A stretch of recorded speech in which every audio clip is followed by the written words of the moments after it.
Let's see here. I think your head is bigger than mine. Good morning. Welcome to the Daily Whatever Show. I am Dana Dubois, and it is Thursday, which means today is Fine Feminist Hour here on the Daily Whatever Show. And I am joined by the amazing Julie Roginsky. Hi, Julie. How are you this Hello. morning? I'm good. I'm keeping this laptop on my lap, and I'm sorry about that. As Dana knows, I have a new puppy, and she's nuts, and so she's sleeping on the couch right now. I'm afraid if I get up, she's gonna go crazy, and so guys, I have to apologize because this is not ideal, but my computer might be moving around a little bit because it's truly on my lap at the moment. You have nothing to apologize for. You have a puppy. She's very cute, but she's very crazy. She's so cute. I've seen her before, little Maggie. She's a dachshund, right? She full dachshund. A tiny little dachshund, and she's so cute when she's sleeping, as she is right now. But when she's not sleeping, she's a little monster. And I'm trying to not make her a monster, and she's not cooperating with me. So there you go. She's a little puppy. She's got tons of puppy energy, and there you Uh, go. I'm a little tired as a result. It's like I having a baby at home. It's very, you right. know, yep. I've forgotten how crazy it is to have a little puppy. I have two babies, and I had never had a dog my whole life. Mm-hmm. But I always wanted one. Like when I was a kid, I had like a book of all the different breeds, and I would Yeah. tell my parents which breeds I wanted. I really wanted a Cocker Spaniel when I was a little girl, Oh, and we never got a dog or a cat. I grew up with, we had a couple of birds, but right. they're not the greatest pets, right? And then as an adult, I've had cats my whole life, Ooh. and Your but house, because I'm so allergic. oh yeah, it's I think the cat I had two cats. One died on Mother's Day, Oh, um, oh, or got sick, and we put her down the day after Mother's Day. But the other one is probably my final cat. Unless one day I have a partner or living situation who really wants a cat, I don't think I will seek one out on my own. I've realized I have been in the litter box management field now for 32 years. And I'm yeah, just tired of it. And they yeah. always end up peeing on things that when they get And I see older. one But behind you, the beautiful tail. It's wagging. Or is that a that's dog? Kira. Kira, So hi, Kira. Kira is ready for treat number two, sponsored Ah. by Nature Laws. It's my running joke. One day I'm gonna get a call from the parent company for Nature Laws and be like, we want you and Kira to be our spokespeople, and we're gonna pay you zillions of dollars to promote these treats, which keep I my love it. podcast going I because love it. she loves them. Wow. Yeah, she'll just any treat that's better, that's more like exciting, like one of those giant knuckles. She freaks out and barks at it and has to get outside to bury it. It's That's too funny good. because we have another dog, Hagrid, who's Yeah. after many years of being a crazy puppy too. He's like this very sweet dog now. And my husband and Hagrid are like in love with each other. And the funny thing is, my husband used to buy this really expensive dog food for him because he's like only the best for my dog. All Yeah. Hagrid wants to eat is the cheapest Purina stuff, like the crappiest dog food, the stuff that costs like $2 for like a 20-pound bag. And all of this like gourmet food that my husband decided he wanted to feed this dog because only the best for Hagrid is not applicable anymore. And now we have a new puppy who my husband resents tremendously because he thinks that Hagrid is going to have, like Oh, older brother sibling problems. So this puppy's totally on me because my husband's decided that he's just not, out of loyalty to Hagrid, he's just not dealing. that's hilarious. Yeah, exactly. The things we go through. I'm realizing, hang on one second. I'm gonna do this. Whoa. I think this Oh, will make our heads. There we go. We'll be the same size now. oh, good. Okay. I just turned my iPhone 90 degrees. Um, but yeah, I'd never had a dog my whole life. I don't know if you grew up with them. And when Yeah. I it was actually the 2020 election, Yeah. that harrowing night as we watched and we weren't sure who the winner was going to be. And Yes. I said to my gods and to my social media accounts, if Biden pulls off a win, I'm going to get my children the pet of their dreams. And he did, obviously. And my kids were like, we want a dragon, like a bearded dragon. And I was like, You're no, dragon. I'm not getting you a lizard that will outlive all of us. No. And then they wanted like a giant macaw. And I was like, we're getting a puppy, you guys. Okay. So we got the pet of my dreams. It was a realization of like, I had always been like, well, maybe one day when I have a partner, another adult to help me, I'll get a dog. And it was just this like, Dana, if you want to have a dog, you need to make that dream come true for yourself. I got to tell you, I had the same thing when I was single. I wanted a dog, and then I was like, and then I finally did it. I got a dog. I didn't plan to get a dog that day. I went to the Garden State Plaza in New Jersey with my friend Ben because he was looking for clothes and wanted me to help him out. So I went clothes shopping with him. Yeah. As I'm walking into this mall, I see somebody literally with this tiny little, it might have even been a dachshund, I forgot what it was, a tiny little cute, adorable dog on top of a garbage can. So I go crazy. I'm like, oh my God, this dog. Oh God, now I'll look this dog up by doing this. Where'd you get this dog? And they're like, oh, there's a pet store downstairs. Back when pet stores were still legal. I'm not even sure they're legal anymore. Yeah, I don't know. Well, they are for little pets, but I don't know that they are for dogs. Yeah. So I go downstairs. This is like 2005. Just to like check out this pet store. I was not planning anything. And in the very back of this pet store where they keep like the dogs nobody wants, I see this tiny little chihuahua.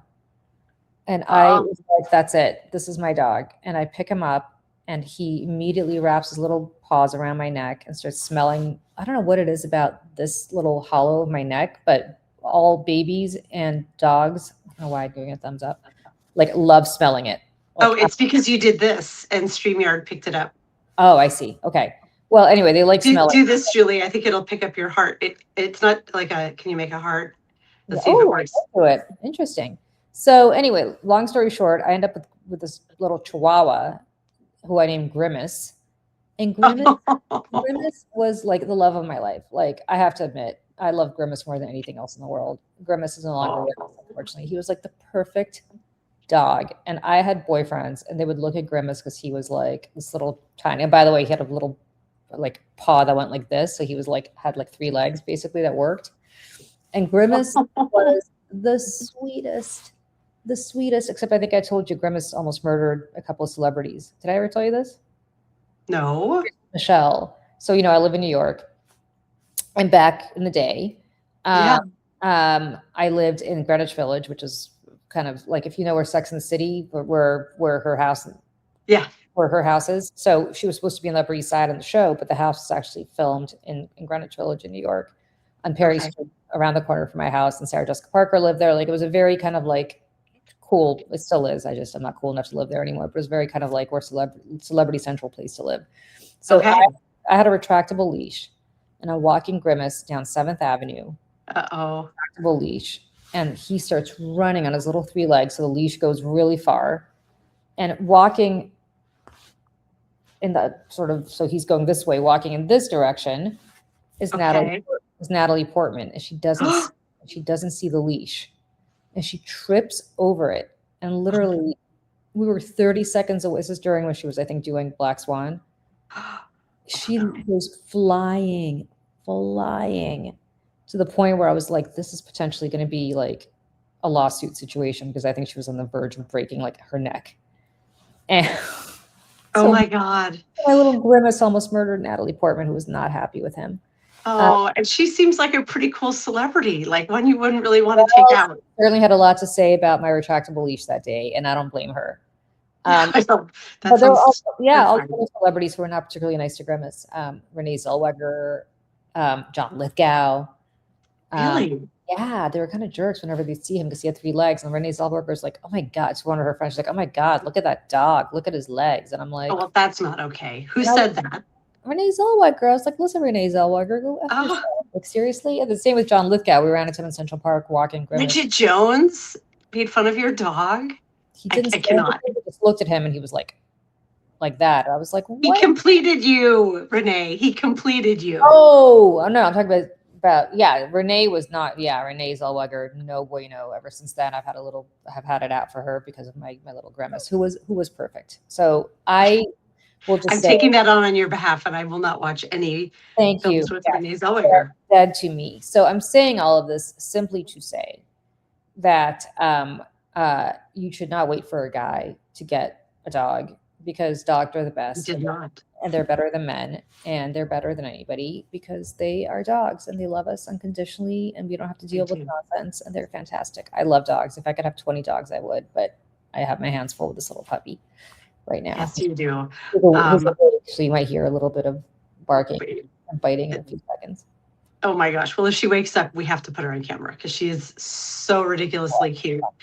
And oh, there's Maggie. You guys look at this dog. I know, my sweet little girl. She's the best, except when except she's very bitey, very, very bitey. She's so like ridiculously cute. I remember you sent a photo to the text thread that we have with Michelle, and Michelle said something like, "I would die for her," like right off the bat. I know. Kira, we haven't even introduced you yet or gotten to our topic, and Kira is already back. She's already back for her third treat, you guys. But what I will say about Kira is that she is an election night dog from 2020, and she represents hope because her name is Kira Kamala. Oh. Kira Kamala Oreo, because my youngest child at the time thought the black and white dog should be named Oreo. And I was like, we'll make it her second middle name. Yeah, well, there we go. Maggie is Maggie Mayday, because we have the Mayday network. Maggie Mayday and Kira Kamala. They should have their own, they should have their own YouTube channel.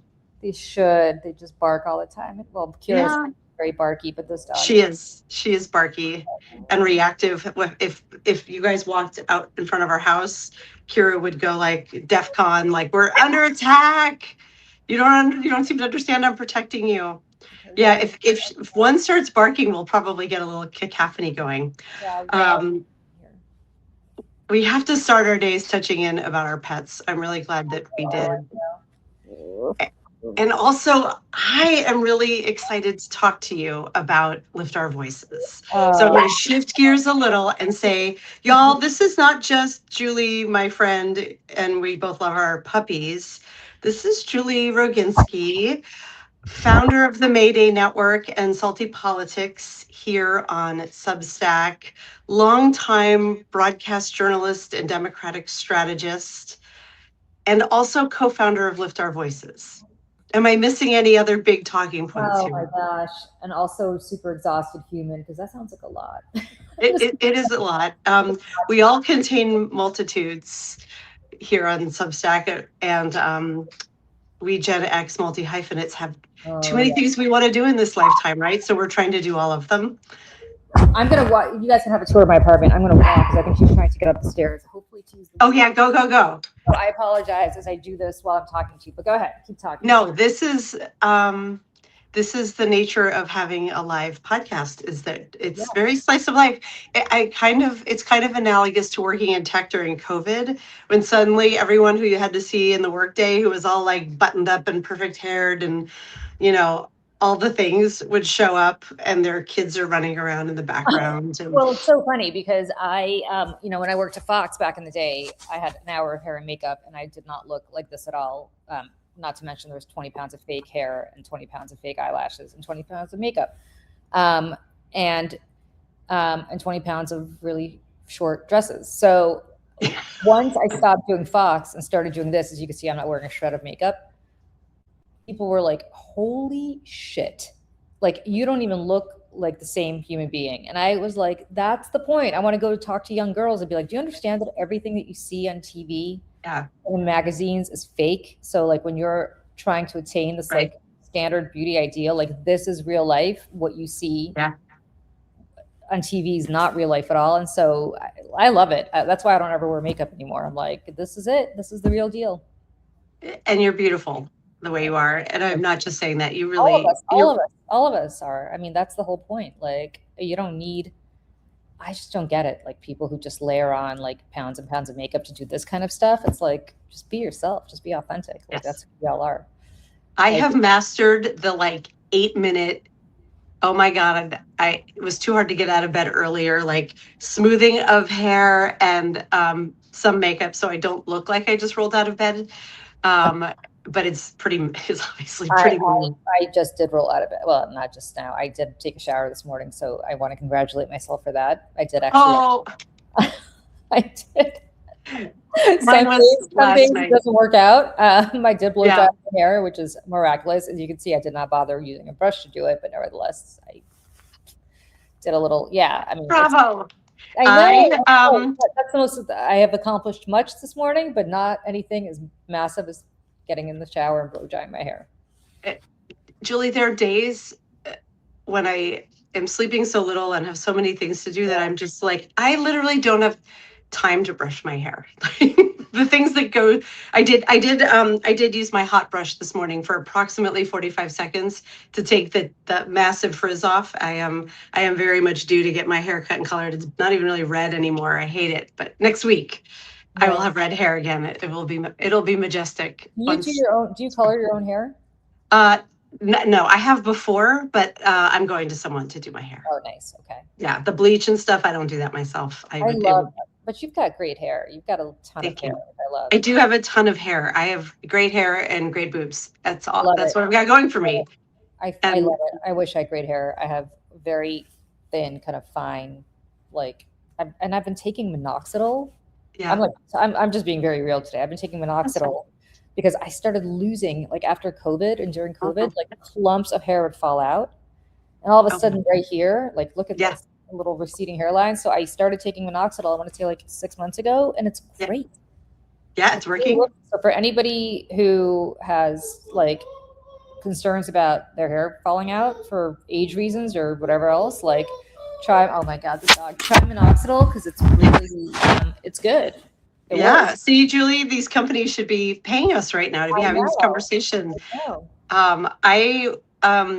My hair is one of the things so far that I do not have to worry about from an aging perspective. It's not even gray. Isn't that weird? Like it's just brown. Look, it's just brown. Mine started going gray and falling out, which is a bad combination. Yeah, it's not a great combination. And, I was reading it's something like half of women by menopause age are dealing with their hair thinning. And it's like this very shameful thing because it's not supposed to happen to women. It's only supposed to happen to men. So it's a way to just speak out about it. It's completely normal. Like AMA, I'm not even kidding. Ask me anything unless I can't talk about it because I have an NDA with Fox News. But short of that, ask me. We can talk about it in a minute, but ask me anything because Julie, that's why you're the pro, because that was the perfect segue. I know. The perfect segue. And I'm realizing I have not checked in with the chat here. Lefty is asking just sprinkle it in your hair, but I'm not sure. I don't think that's about minoxidil. Yeah. So did you sprinkle it in your hair or is it oral? There's two ways to do it. You could either get the stuff that you like put in your hair like this. That did not work for me. So now I'm taking these it's a pill. Like it's literally a prescription medicine. My dermatologist gave it to me and working. That's working. That's amazing. Okay, so Docent Cat, my hair is fine and falling out. Like, yes, that's me. That was me. I'm telling you, go to your doctor and ask him or her to prescribe you minoxidil. It really works. Like, it really, really, really works. Like, I've noticed a difference. Yes. It is. Sorry, I put my thumb there. I was just trying to show that Kira is trying to hop up on me for yet another treat. I'm going to try to hold her off because I don't want to give her a stomach ache either. It's funny. I have a very strong skepticism about beauty products. Like my kids, especially my eldest, spend so much money on like crazy skincare. Like at night, I've just to go take like her 20 or 30 minutes to do her skincare. And I'm like a serum, a lotion, I'm going to bed. Yeah. And I consider that pretty good. I don't know but so I'm fascinated by stuff that works, right? So like transparency, like I started getting Botox about 1.5 years ago now. And I'm like, oh, that actually works. It's expensive. You have to keep doing it every few months. But like this, I need to do, but look at this. I have them too. And they don't fully go away if you wait till you're in your 50s to start, but they're so much better. I look at photos from 2 years ago and I'm like, oh yeah, I took years off my face. Did I tell you what I did when I went to Korea? I don't know if I did. Yeah, because you had the black eyes. Yes. So crazy. I went to a dermatologist there, did not realize they're going to put me under. That was crazy that you went under in a foreign country without knowing. I signed stuff in Korean and P.S. I don't speak Korean. So all of a sudden they put propofol in my vein. I was like, what the hell? And I wake up and I have massive black eyes, and I'm not sure what they did to me, but I don't really see a difference. Oh, see, that's so frustrating. I would be so angry about that. Like, I spent all this money and you knocked me out and I don't look any different. Did not like. My husband was so angry. He's like, "You went under in a foreign country." I'm like, "I just thought I was going for a little Botox. I didn't know." Oh my Like, God. I am so sorry. You should write about it because it's good storytelling now that you're fine. I know. I think I'm Okay. fine. God only knows what's in my face. I'm for all I know, it's gonna like explode because I think I'm fine. I So don't you're know. a sleeper cell. You're actually everything you're saying is being recorded. They might have, yeah, exactly. They might have implanted some like Korean technology in my face that I don't know anything about. I don't know. Maybe I think I'm fine. I But think you're probably fine. Oh my gosh. Well, let's finally shift over here and talk about Lift Our Voices because I have long admired your work. Well, as long as I've been in Substack, which is when I came to know you as a writer and podcaster. But it wasn't until we started hosting Saturdays for Sanity together that I really learned more about the work you're doing on Lift Our Voices, the nonprofit that you co-founded. And I don't actually know how much of your backstory you're allowed to share oh, I can because, talk about it. yeah, why Yeah, don't you give kind of an overview and also how you came to it? Because your yeah. story is fascinating. It's a crazy story. So, for people who don't know me, I was basically the token Democrat at Fox News for a decade. Um, and I was, well, this part I can't really talk about, but there were movies made about this story with Gretchen Carlson, who was the first woman at Fox News to come out against Roger Ailes and talk about sexual harassment. I was, I did it about 10 months after she did. And I'm speaking in very broad general terms because I do have an NDA. And I sued Fox News for sexual harassment retaliation. I cannot tell you about what happened, but anybody can read my complaint. It is public. I cannot read my complaint out loud, but you can, Dana. And Oh, yeah, and well, I'm not suggesting you do, but I'm just saying what's interesting about all of this is that I don't own my own voice as a result of a settlement that I have with Fox, which is can you crazy. explain what that means? I don't own Yeah. my own voice. You mean So, about this issue, right? about Like, this issue. So, okay. as a result of my settlement, I had an NDA, which at the time was completely standard. And my lawyers were like, "Of course, you signed an NDA. You're going to get money. You're going to get an NDA in exchange." And I was like, I didn't even understand what that meant. Yeah. What it means is forever and ever, I will not be able to talk about what happened to me, Fox. And there have been movies made, like there's a movie called Bombshell a few years ago that was made about the story, and there was a character who's playing me in this movie. You always think about like who play. You remember like this joke, like Yes. whoever play you if there's a movie made about you, play you in the movie. Jennifer Aniston. Jennifer Because Aniston. I got told I looked like her the entirety of the 90s because I did used to look like her. Yeah. But So your person doesn't look like you at all, right? so the woman who looked like me when I was younger was Alyssa Milano, especially when she was on Who's the Boss, which we can. Yeah, yeah. Oh, I could totally see that. Yeah, when I was little, I really looked like her. But what was interesting is that the woman who played me was a woman named Anna O'Reilly, who's redheaded and tall and Irish, and that's not me. But I can't tell you whether I was depicted appropriately. Can't tell you whether any part of that story is accurate. Yeah. Can't tell you You're, any. you're not allowed, you can't, like, I you're couldn't not sure. cooperate. You can't legally tell us. No, I can't legally tell you. I couldn't cooperate with the movie as it was being made. I mean, it's very bizarre. And my character is a fairly minor character, but my Lift Our Voices co-founder, Gretchen Carlson, had Nicole Kidman playing her in this movie. She could not meet with Nicole Kidman. She could not cooperate with this movie. She had an entire mini series, which is actually very good, called The Loudest Voice on Showtime, where Naomi Watts played her, made about her. She could not meet with Naomi Watts. She could not tell Naomi Watts whether, all of us are completely silenced. At the same time that was happening to me. Yeah, I'm grabbing links for these shows. Yeah. At the same time that I filed my lawsuit against Fox, I was working as a political consultant, which I still am. And one of my clients was a guy named Phil Murphy, who was at the time running for governor of New Jersey, and he subsequently became governor. And I had spent 4 years glued at the hip with Phil Murphy. I mean, I made him governor. Masterminded his entire primary strategy, got him through a very difficult primary field. Like, I think very often as women, we don't take credit for our work. Like, I'm here to take full credit for that man becoming governor. But when I you. but when I filed that lawsuit against Fox, a bunch of very young women on the campaign came to me and said, we didn't really think you were one of us because you're always in the back room with the guys, which is in politics, there's always a back room and there's always guys. Right. But now that you filed this lawsuit, we see that maybe you are one of us, and we're here to tell you that we're being horribly mistreated on this campaign by the campaign manager, by other men in this campaign. This Oh my campaign gosh. manager I had put in place. I had known him a very long time. We were very Oh, good and friends. you had hired this campaign manager. I hired this campaign manager. And so I said to them, my let's just get through the primary and I will take it up and I will make sure this is right. Well, when I did, I met with Phil Murphy and I told him about all of this. And he wanted, and this is all in writing, he wanted the names of these women, or his attorney wanted the names of all these women. Uh-oh. And I said, I will only give them to you if I could be assured that they'd be protected from retaliation. And there was no response to that request. And then I met with Phil Murphy and I told him about all of this, including a bunch of other unethical things that I thought were happening in that campaign. And I was fired.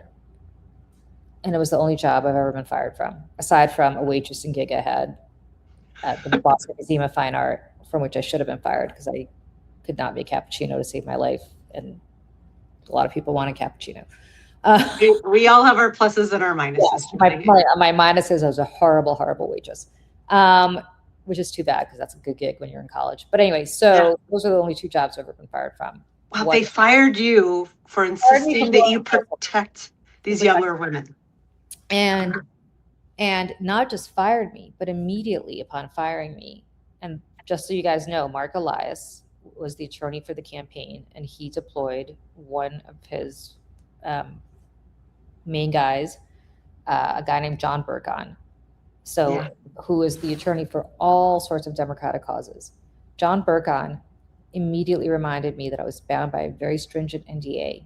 And this NDA was so stringent that I could not talk about anything I had ever witnessed, seen, experienced on this campaign to anybody for all time. Anybody. I mean, think about that. Wow. I wasn't married. I wasn't married at the time, but not my husband, boyfriend, partner, mother, father, priest, rabbi, therapist, nobody. And they had to come up with an excuse as to why I was fired. So they started making all this shit up because they couldn't tell the truth, which was about the fact that I complained, blew the whistle.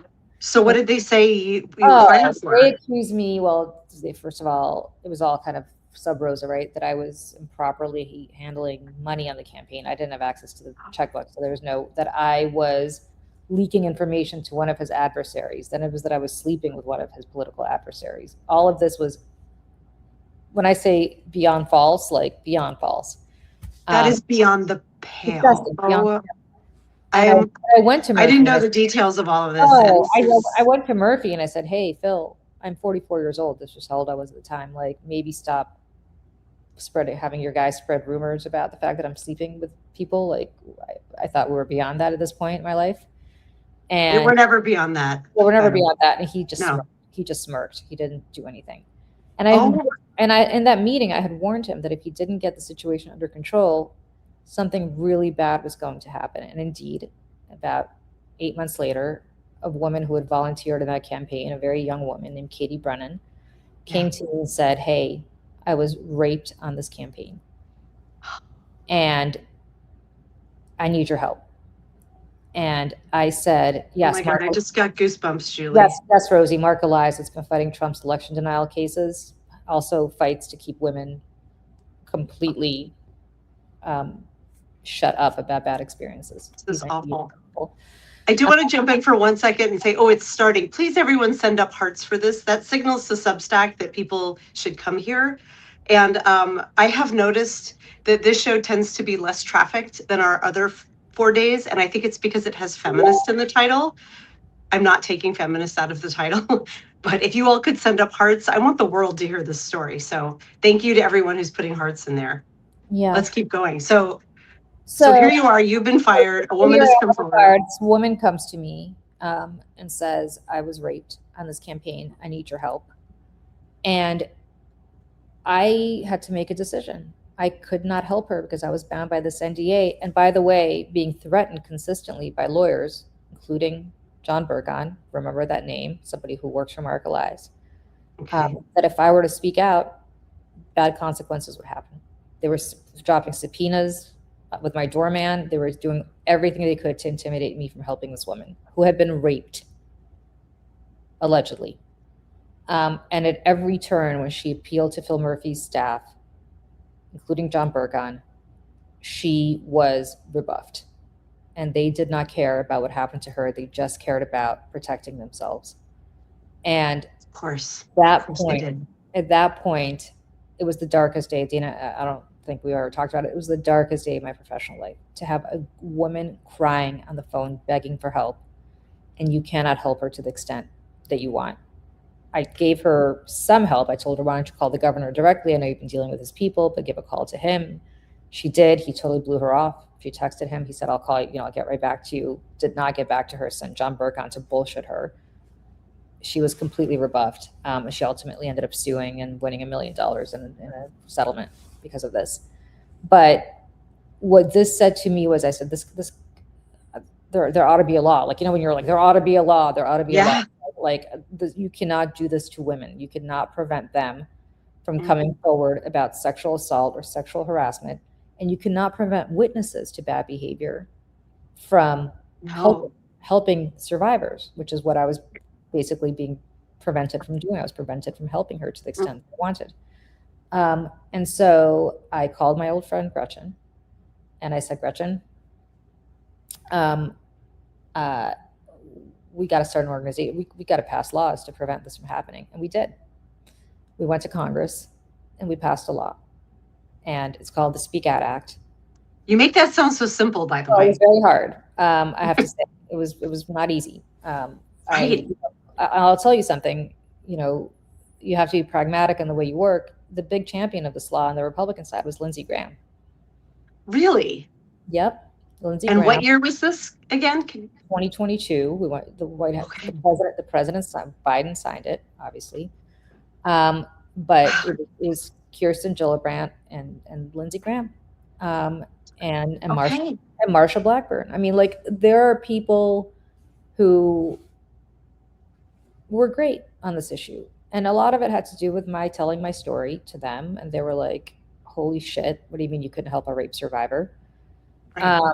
And it was I'm going to say this: passing laws in the most hyper-partisan time of our lives is really hard. It is really, really hard. What is harder is changing culture. Yes. And, we have laws against rape. We have laws against harassment. We have laws against a lot of things, but people continue to do it because it's cultural. So what I want to say effectively is that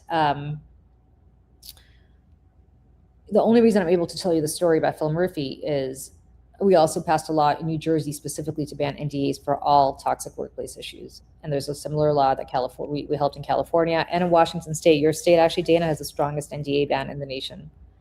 Do we? That makes me so happy. We do. It's called the Silence No More Act. We're working very hard to pass the same law in New York State and in Connecticut. But there it is. But the reason I say this is because even after that law passed, Phil Murphy still tried to silence me by saying it's not retroactive and prevent me from telling the story. And the only Did you do this? Well, my lawyers did. The only reason Good. But the fact that I had to have a lawyer get involved is insane, right? Like, think about that. Luckily, I'm married to that lawyer, so it didn't cost me money. But yes. Think about the fact that if I weren't married to him, I'd have to, out of my own pocket, find a lawyer. I mean, it's crazy, right? To be able to just help a rape survivor. Right. They didn't want me testifying at her trial. They tried to, ultimately they settled with her. But the point is, yes, Macabre Tavern, NDAs should exist for trade secrets. We always say, if you know the secret formula to Coca-Cola, you should not walk across the street to Pepsi and give it to them. Of course, there should be an NDA to prevent you from doing that. But if you're being harassed by somebody at Coca-Cola, you should be able to talk about it. That's the difference.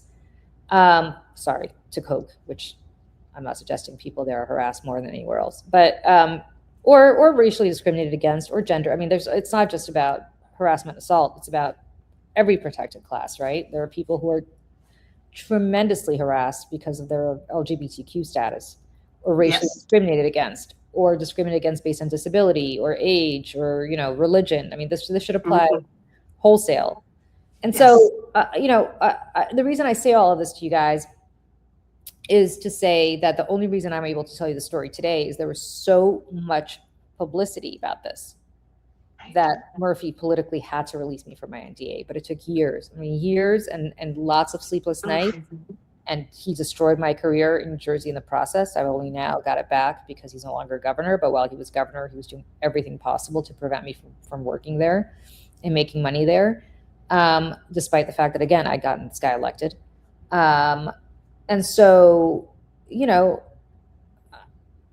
I say this simply to say that this is like the cause of my life, because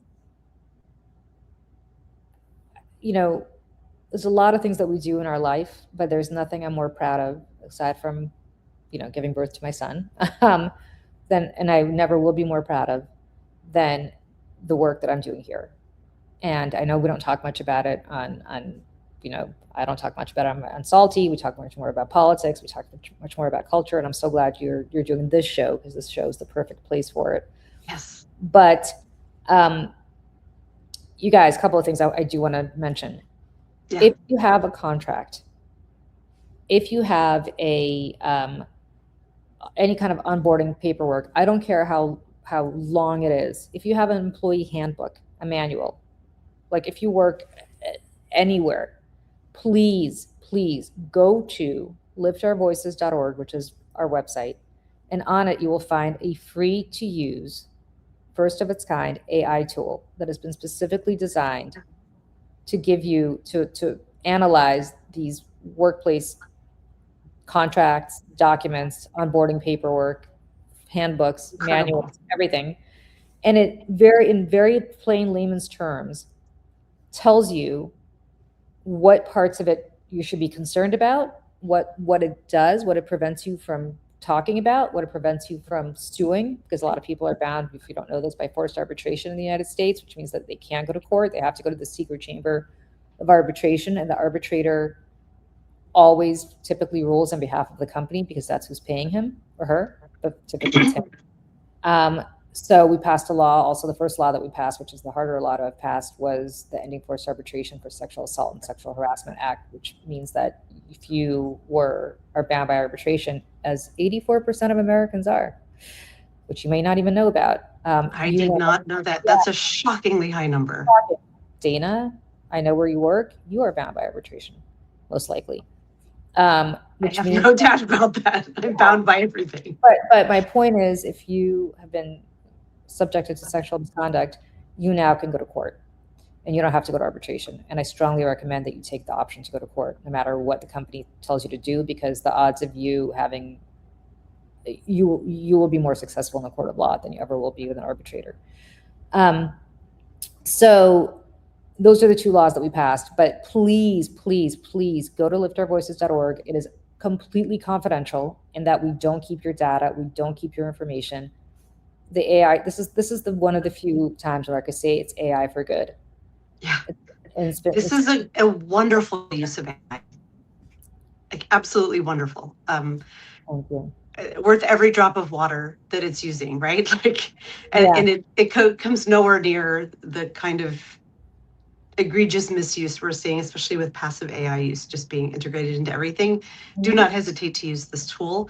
I want to acknowledge there are a lot of people, mostly women, in the chat talking about the harassment situations they have been through, and that I'm sorry you're going through all of this. We are not ignoring you. If Christiane in particular put a lot of details in here. Do you have advice for women who are dealing with this now? Can they find resources on Lift Our Voices? Yes, go to Lift Our Voices. We have a tremendous amount of resources. We don't have the bandwidth to work, unfortunately. I wish we did with specific survivors. But there are plenty of organizations that do. we are much more, our mission is to eradicate silencing mechanisms that keep this kind of behavior secret. Oh, sorry, go ahead. Yeah, but we do have we have a whole resources page on our website. Please visit and look at those resources. I don't see Christiane's. I don't know if we're in the same chat. I don't see her. It was a little further up. Okay, we should all be in the same chat. There she is. Do you see her name now? I don't, but it's okay. My point is this, Christiana, first of all, I'm sorry. I'm so sorry. And I want to just say that you probably think you're the only one. And you probably think that you're suffering in silence. And you probably think that it's not happening to others. And I promise you it is. And I promise you that everybody's afraid to speak out, either because they have NDAs or more likely they just don't want to lose their jobs. And they understand that if they speak out, the odds of them losing their jobs are high.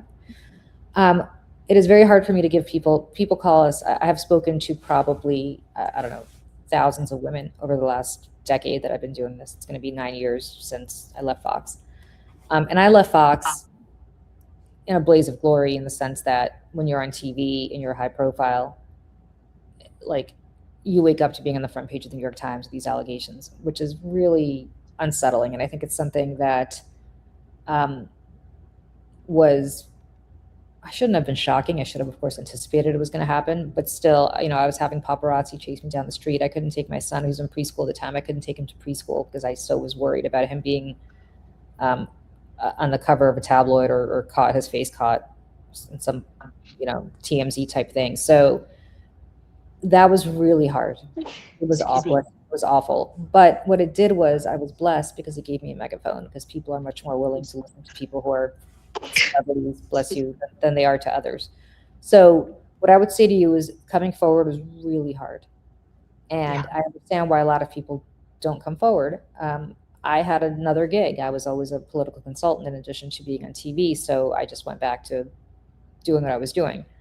But for most people, this is their only job, right? And so coming forward, it's really, really, really hard.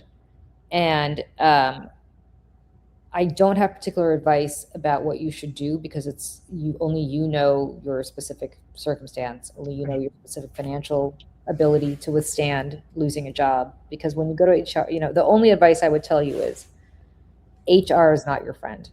I was going to say the same thing. As someone who's always worked at big companies, like, HR is there to protect the company, not you. Yeah, that's it. It's, and you have to go through the motions, because their attitude is like, well, if you see something, say something, you have to go to HR. Understand, the minute you go to HR is going to look up your contract. And chances are, if you're American, you're bound by arbitration. They're going to say, oh, Wayne, you have an arbitration clause. We'll work this out in arbitration, but don't worry. We'll pay for everything. It's going to be fine. It's going to be quiet. You don't have to do this in court where your name's going to be out there. We're going to take care of this quietly and blah, blah, blah. They're going to give you a list of arbitrators to choose from to make you feel like you have agency. What you have to understand is, these are all arbitrators that have done work for the company in the past and make a lot of money off the company, because the company selects them as arbitrators. So therefore, you are never going to use them again. The company will, over and over. And so the odds of you being rewarded in arbitration is, well, I'll give you statistics. Of all cases that can go to arbitration, only 2% do, which is insane. Only 2% do. And you might wonder, why only 2%? Well, only 2%, because of all arbitration cases, of all cases that do go to arbitration, of that 2%, only 2.5% result in any kind of financial compensation for the survivor. If you go to court, then odds are much better for you. So you heard it here, folks. So if you go to HR and you've been sexually harassed, and they tell you your contract says you have to go to arbitration, please know that you don't. We passed a law in 2020. Julie Roginsky and Gretchen Carlson passed a law, so you're hearing this from me. It's called the Ending Forced Arbitration, Sexual Assault, and Sexual Harassment Act, which means that you do not have to go to arbitration. Get yourself a lawyer. Lawyers will typically not take your case if you have to go to arbitration, because they understand the odds of you having any kind of compensation is almost non-existent, and therefore they won't make any money, but they will take your case if you have to go to court. So call a lawyer if you want to do this. And if the lawyer says, oh no, you have an arbitration clause in your contract, because believe it or not, even lawyers don't know about this law because, you know, you could pass all the laws you want, but there's not much education about this. And we're raising money to educate people about it, but it's, you know, it's a tough road with everything else going on. Yeah. You tell your lawyer there is a law called the EFAA. If they're a good employment lawyer, they will know all about it. Employment lawyers love us because of this law, so they will know about this law. The EFAA prevents you from having to go to arbitration. And if an HR executive tells you you have to go to arbitration, even if it's in your contract, it is retroactive to the point where, you know, it doesn't matter if you signed your contract before this law passed or after. You do not have to go to arbitration. Tell the HR executive that. And once you do, I promise you their attitude about you is going to change tremendously, because the last thing a company wants is for you to sue, because that's not good for their PR. And it's not good for their shareholders and their bottom line. So, and Rosie, you said, did you know the psychological impact of a life-altering event are 100 times worse if it was done by someone else's hand? Yes. So I will also say nobody's ever studied the psychological effect of these silencing mechanisms. I can tell you from my own experience, Dana, there were years, and I mean years, this is not a one-time thing, where I spent like literally nights staring at my ceiling and saying, what the hell did I just do to my career? Like what just happened? Like I went from being on TV and lauded and, you know, this incredible career. And I went from electing, you know, the guy was the next governor of New Jersey, which is a big deal, most powerful governor in the nation constitutionally, to having both of those tracks destroyed, just completely destroyed for speaking out.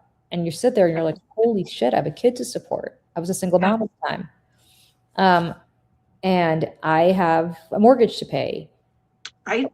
Which was based on a level of income that no longer existed. You know, you sit there and you're like, holy shit, what did I just do? And I just want people to know that you're not alone, because every woman I've spoken to has had that exact same notion, which is, and it doesn't matter if you're married or not, the husband does not understand. I have a wonderful husband. Nobody understands unless you've lived it, because you're living it all day, every day. People can be sympathetic, they can love you, but they have other lives to lead. This is your life all day, every day. So what we're now also doing is we just commissioned a study by Columbia University at Lift Our Voices. It's going to study psychological impact of these silencing mechanisms, because you can't talk to anybody about this. You're silenced. Right. Oh my gosh, Julie, what amazing work. What I love about this is there's so much language out there right now that's negative about feminism, and mixed in it all is the Me Too movement failed. The Me Too movement's gone. That happened and it went away. You are the living proof that the Me Too movement made a massive impact. You've gotten 2 laws passed, right? Like, was it a direct correlation? The timing is there. I mean, look, Gretchen and I started this iteration of the Me Too movement, right? I want to give all the credit in the world to Tarana Burke. She did this well before us. But before Harvey Weinstein, New York, you know, Weinstein survivors say this. We came forward, Gretchen came forward in July of 16. It's going to be her 10-year anniversary coming up in a couple of months, or next month. I came forward in April of 17. The Weinstein women, the whole Weinstein thing did not explode until the fall of 17, about 6 months 2017. And it was Alyssa, I'm Googling it, Alyssa Milano was one of the people who championed it. It's coming full circle, Julie. You can. Alyssa Milano, right? Actually, there's a woman named Zelda Perkins who really was the first Weinstein survivor to come forward to the New York Times. And she's phenomenal. And she's passing laws the same way we are here. Yes. She's passing laws. She's British in the United Kingdom. And thanks to her work, there are no NDAs in Great Britain anymore. Like, if you are British, Zelda Perkins is the unsung hero of your life. If you're Australian, like Rosie and other friends in the chat, we're working on it there as well. But if you're Irish or you're British, NDAs don't apply to you anymore. Phenomenal work that Zelda Perkins did. I say this all to say that we came forward and were able to change these laws at the very height of the Me Too movement that we helped to promote, obviously, with our own stories and our own work. Since Donald Trump came back, there are all these stories in the New York Times and other places about how the Me Too movement is over and it's not good for women. how could it be over if we continue to pass these laws? It's just that nobody's writing about this and nobody knows about this. That's it, on the nose. That's it. And, you know, we have, you heard it here first, we actually called the New York Times editorial board and said, we want to talk to you about what you're writing, because you're continuing to write stories as though the Me Too movement has failed. And we're here as living proof to tell you, we continue to pass laws. I mean, New York State can this week potentially pass a law to ban NDAs. And let me tell you something, Dana, Washington State, where you live, is a very, very, very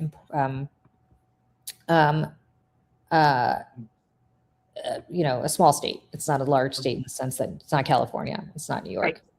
but it's got the strongest NDA law in the nation. And so you've got a lot of companies that are very important based in Washington State. One of them is Microsoft. When this law passed in Washington State, Microsoft had to get rid of NDAs for their headquarters workforce because they had to abide by the Washington State law. But they did something more. They got rid of it globally for all of their workforce because they didn't want to create a two-tier system. Same with wonderful. Yeah. Same with Apple in California. Apple had to abide by the California law that we helped pass. Actually, a woman named Mofomo Uzama, another unsung hero, was an executive at Pinterest, got racially discriminated against and passed a law banning NDAs for all toxic workplaces in California. She's another, I mean, these are women who there should be like statues to them. People don't know about them. So remember the name of Mofomo Uzama. She is a rock star. She passed. I'm going to get these names from you offline when we're done, so that in the recap we can link to resources where you can learn more about these. But anyway, so Apple got rid of it. They had to for their California workforce, but they got rid of it for all of their workforce. If you're selling iPads in some Apple store in Omaha, Nebraska, you're not bound by NDAs either.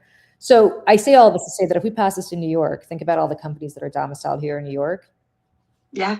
It would be phenomenal. It would basically be as good as having a national ban between California and New York on NDAs. Tremendous, tremendous work that's being done right now. The New York Times, of course, has not been covering it. They've been covering how the Me Too movement is over. We got really pissed off. We asked for a meeting with the New York Times editorial board, and we got it.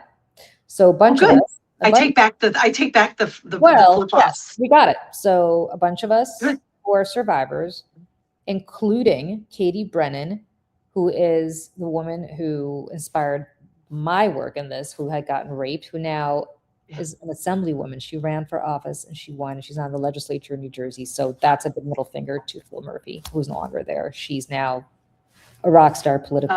Amazing. She's coming with us. Zelda Perkins, the Weinstein survivor, is coming in from London. She's not coming here in person, but she's going to, she's going to talk about all the incredible Me Too stuff that's been happening that the Times has not been covering. In the UK, where they banned NDAs, Mofomo Uzama coming in from the West Coast to talk to them about all the incredible work that she did in California to ban NDAs. Oh. And we actually have the Swalwell survivor, who's an author, who's going to talk about the fact that she could not have come forward if it weren't for all the incredible Me Too work that was being done in recent years that the New York Times has ignored. Yes. So when that case broke, Julie, we were on our show. I didn't mean to cut you off there. I'm just going to quickly say, people were like, well, we don't know. And is it opportunistic? And why is she coming in now? And I was like, because she went to Julie and you called it one of the worst cases you've ever heard. And you have heard from thousands of women. And that was all I needed to know to believe that he needed to go. There was no question in my mind. So thank you for being a place and a trusted voice in this space. Like, I'm feeling a lot of hope hearing you talk through this. I mean, look, there's tremendous hope, and there are tremendous forces right against us, not to mention the President of the United States has now decided that he's going to impose NDAs on the entire federal workforce, which is insane. Oh my God. I mean, insane. And contrary to all the advances that we've been making, and we're going to be fighting it, and we're going to oppose it, and we're going to do everything we can to prevent him from doing it. But he is the president. It's going to be hard for us to do that. But he's only president for a limited period of time. And I promise you, when the next guy comes in or woman comes in, that shit's going to go away. So if you're in the federal workforce, just document everything that's happening to you. There's a 5-year statute of limitations. Oh. On the federal court system. So he's not going to be here, I think, in 5 years. Although with Donald Trump, who knows? Who knows? So, I mean, that's pretty much all I wanted to just say to you guys. Keep hope alive, because there's a lot of good work being done. A question for you. There was someone in the chat who asked about Scotland, and we've also had someone in the chat being very active about an awful situation she went through in Canada. Okay. Do you have any information about those countries? There are no NDAs for you if you're in Scotland, thanks to Zelda Perkins passing a law in the House of Commons. You're good. You're good. I don't want to give you bad legal advice about British law, so please go to Can't Buy My Silence. I think it's Can't Buy My Silence, either .com or .org. That will look while you're talking. That is the British equivalent to Lift Our Voices, and it will have information for you. But my belief is that there are no NDAs for you anymore if something bad happens to you at work. If you're Welsh or Scottish or British, or English or Canadian. It's got Can't Buy My Silence says that it is UK and Canada.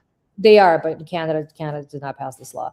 So, but if you're Scottish, if you're Welsh, if you're English, and if you're Irish, either Northern Ireland or Irish, Republic of Ireland, and my belief is that you no longer are bound by workplace NDAs.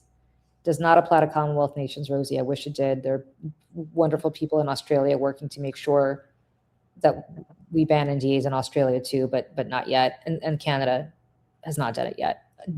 Some Canadian provinces, I believe, if I'm not mistaken, either Prince Edward Island or Nova Scotia did.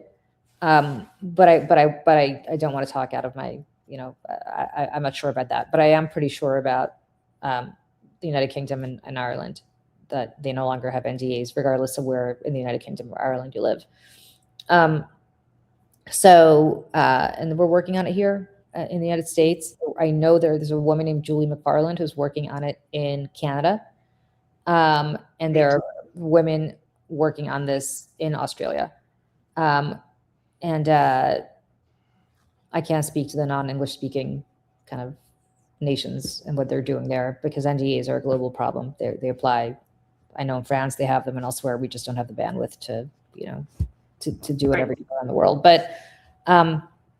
But yeah, so please do look at your contracts or your onboarding paperwork. I mean, truly, if you got a manual the day you started working as a cashier at Walmart, you probably don't have a contract, but somebody probably gave you a manual, like a handbook. Upload it into our AI tool, Lift Our Voices, and just see what they're doing to you. Maybe they're doing nothing. Maybe they're fantastic, but it will read it and it will tell you, no matter how many thousands of pages it is. I also want to say that please don't go to Claude or to ChatGPT to do the same thing. We ran some of these contracts through ChatGPT and Claude, and the advice they came back with would get you sued. So they're because all they know, Dana, you know this better than I do. It's just based on predicates of what else has been happening in the past. They're not trained to do this kind of work. And our tool, the Love Where You Work AI tool, is trained. We specifically trained it. We hired. This was years in the making, years and years and years in the making. We just rolled it out 2 weeks ago, and we're so proud of it. So please go to liftourvoices.org and just see. You have nothing to lose. Again, totally confidential in that we don't store your info. It goes in, it spits out a report, and it erases, and you can do it as many times as you want. If Dana goes and does this today, I will not know. Nobody will know. The AI tool will not keep her info. So please do check it out. And even if you're Australian, like Rosie or whoever else, check it out. It'll tell you about American laws that you're bound by, but it will certainly tell you if you are bound by NDAs or forced arbitration or non-competes or anything else. Julie, your work is so inspiring. Like there are very few people out there who can be like, I did something that moved the world. You've gotten 2 laws put in place, an AI tool that's free for anyone to use. Like, what incredible work you're doing. Thank you. I just want to underline, exclamation point, put all the like sparkly, arrows pointing to like, I'm kind of floored by the Well, scope of starting a nonprofit that is in a hostile environment. You made an impact. yeah, I think if we had So known how hard it was going to be, we probably wouldn't have done it. Like, sometimes it's like, God damn it, there ought to be a law. And then you're like, oh shit, now I actually got to like do something right. to do this. I will say to people who are in the chat who are going through something, you're not alone. Please contact me if you need to just talk to somebody. I obviously keep it confidential. So even if you have an NDA, I'm not suggesting you violate it. You should not, of course. But if you want to have somebody to talk to, potentially, I'm always here. You are not alone. You are not alone. The system is designed, NDAs are designed to make us feel that we're alone because we can't talk to anybody about it. And I finally came forward at Fox, a number of women who came to me privately, women who are on air today, women who cried when Roger Ailes died on air, privately said to me, oh my God, this happened to me too. And so I'm not surprised at yeah, all. it is happening all over the world. And not just to women, but as I said, to men, based on all sorts of things, right? Race and gender and religion and disability and whatever, age. In this country, age discrimination legally begins when you're 40, which means if you went to college, you've got 18 good years and that's it. Oh yeah, and I can attest. I mean,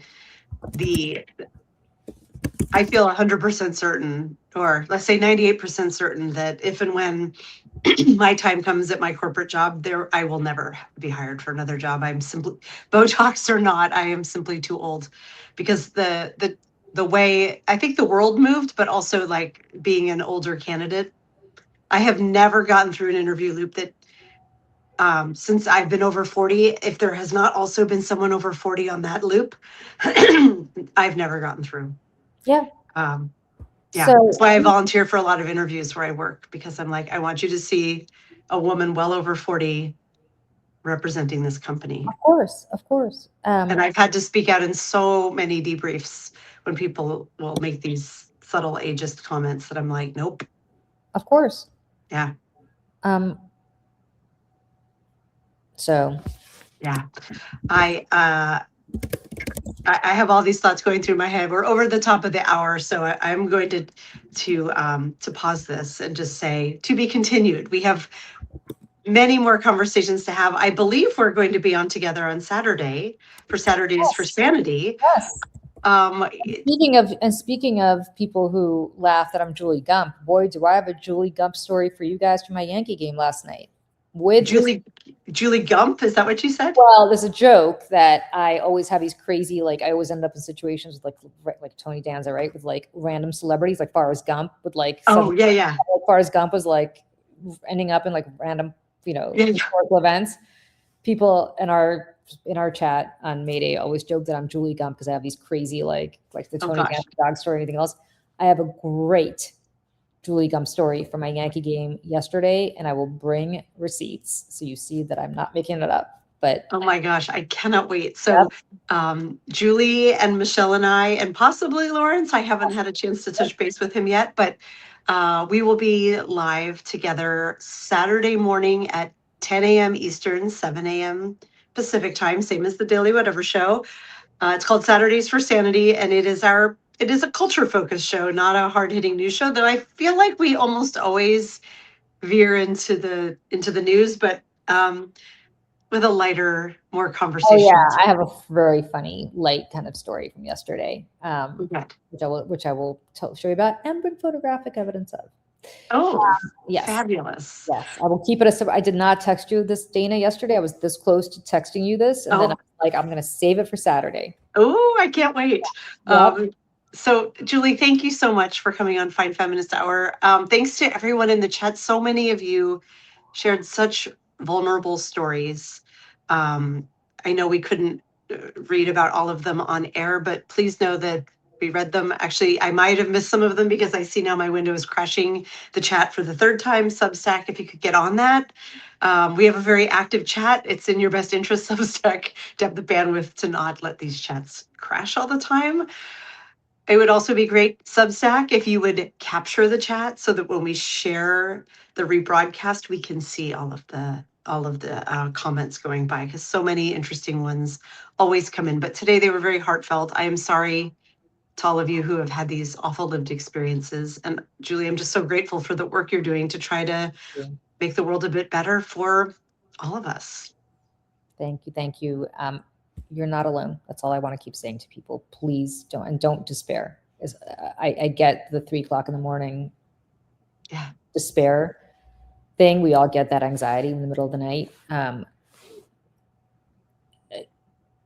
There's always an opportunity to make lemonade out of lemons. Always. Trust me, from somebody who walked away from 2 careers over these issues. Like, you could always, as a single mom, I might add, and my settlement at Fox, despite what people think, was not enough whatsoever to cover any of this. So just to let you guys know, you could always make lemonade out of lemons. Thank you. Thank you so much, Julie. Thank you to everyone. And the Daily Whatever Show will be back tomorrow morning, same time, same place, for Effed Up Friday. And we have Nick Perro joining us. So nice. you know it's going to be a good one. Fantastic. There's so many news stories to pick from. I'm not even sure how I'm going to choose mine yet, but I will figure that out this evening. Love you all. Bye, everybody. See ya. Bye. Bye.